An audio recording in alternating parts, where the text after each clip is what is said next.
Hello and welcome to my World of Tanks replay. This one, I'm my M8A1 Tier 4 American Tank Destroyer. I do love this tank. It's really rapid. It's got really nice aiming time. Reload time's great. Damage, I don't think the alpha's high, but the damage per minute because of the reload time is awesome. And this was a really good game. So having a look around, seeing where who's going, and usually if I start down this side I'll head down south and over the railway and that. But usually there's always a scout or somebody who zooms off, like you can see there, and starts highlighting. So I thought I'll sit here and see what I can do. Now this is a version 8.7 replay, so it's not very good. This is the best camera I'm going to get. If I zoom in, it'll bring up the turret and everything, the gun. But I thought I'd just sit here and sit popping shots off and see what I can get. And as you can see, the reload's really nice. The damage, I can't remember the average hit. That was a kill. So I mean, I'm not being spotted here. A tank destroyer, you shoot from range. So this is a great little spot as long as you've got a scout that runs up around the top. 73, so you know, rapid 73s going out. You can get some nice little shots while they've been lit up. Just keep going. So as you can see from there, just sat here, just sniping away. 2 kills and several other hits, as well as some I think there was a critical on something else that somebody else killed. It's really nice.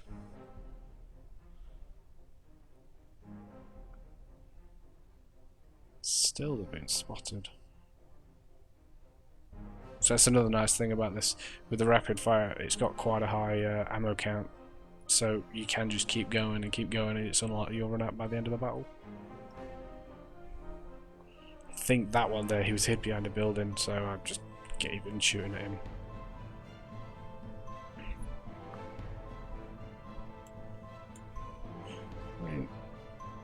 So we're at 60, it got to that 60 really quick. So you can see the speed's awesome for it. And I decided I'm going to support these 3 tanks that's just crossed the bridge.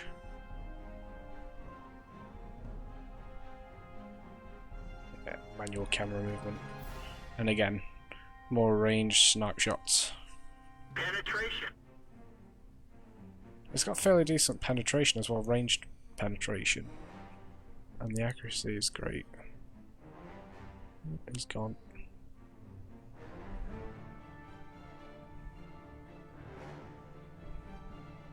The 2 that I came up to support, one of them's already died. And we're neck and neck on kills for each team.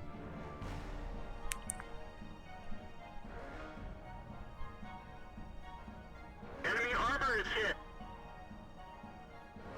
Enemy is hit. See,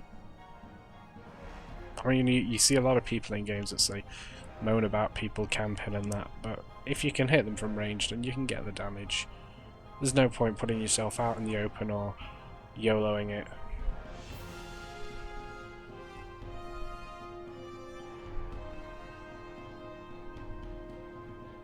If you can get the hits.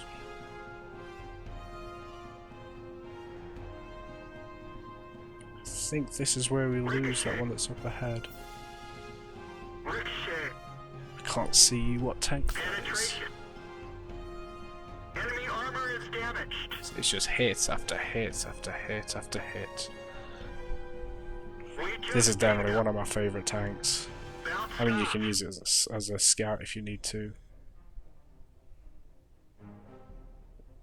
It's capable of taking care of itself on a, as long as you're not against something too high tier or too well armoured. It's certainly capable of taking care of itself. And like against the AT2, if If you come across one of those, you can just whiz around its back. It'll never be able to turn around and get you. I'd had a great game. I can't remember what the map name is.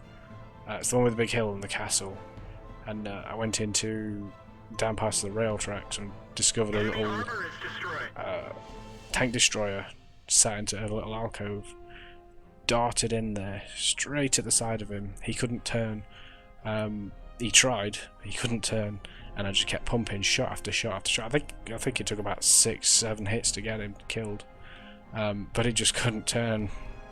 The problem with that was he actually locked me into it. I was trapped in there. I had to have another tank to come and help get me out, who very kindly just pushed the other tank out the way. So I do thank that person.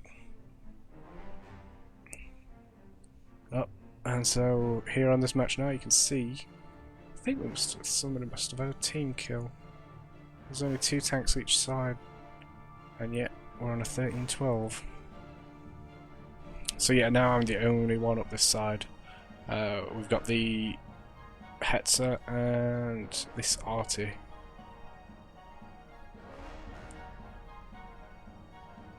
I think I was using a mod to show the last seen location, and I knew I'd seen it up here. Oh, and there he is. There's 1, 2. I don't think he fires at me at all. No. Easy pickings. So I knew I'd seen this this Hetzer down this side somewhere last.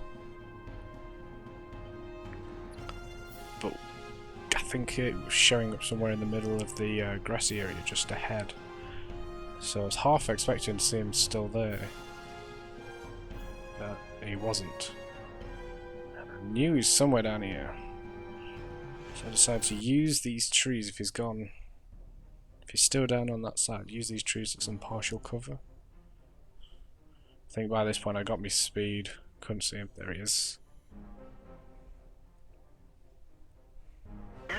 Sat there. I don't know if that birch actually ended up firing at all. I mean, you can see him with 1 kill, but he's definitely got the range. Birch has got a great range. Even on the bigger maps, they can cover the entire field of play, so he should be firing, but I'm not sure if he was. Gone AFK. Maybe he was convinced it was a loss and had already left. I couldn't see any explosions from his attacks. I was actually quite impressed by the way this Hetzer got away. If you look at the distance he's travelled, I was firing at him from here, and yet he managed to get all the way down here. I didn't even think they could travel that fast. I mean, I've got one, but I'm sure they couldn't travel that quick. See, I spot him there, and I know I can see he's got less life than me. And I've got full life. I've got to think he's not going to be in range for that artillery. He'll never move out for the artillery. So I decide I can squeeze round and take a shot off and hopefully get him. I can afford to take 1 hit from him, hopefully. And then I'm going to have to. So it takes my track, 1 hit, and 2 hits. And that's it. That was the kill that got the game. Here are the post-game stats if you want to have a look. You'll have to pause it because they're only short. But I hope you enjoyed that, and thanks for watching.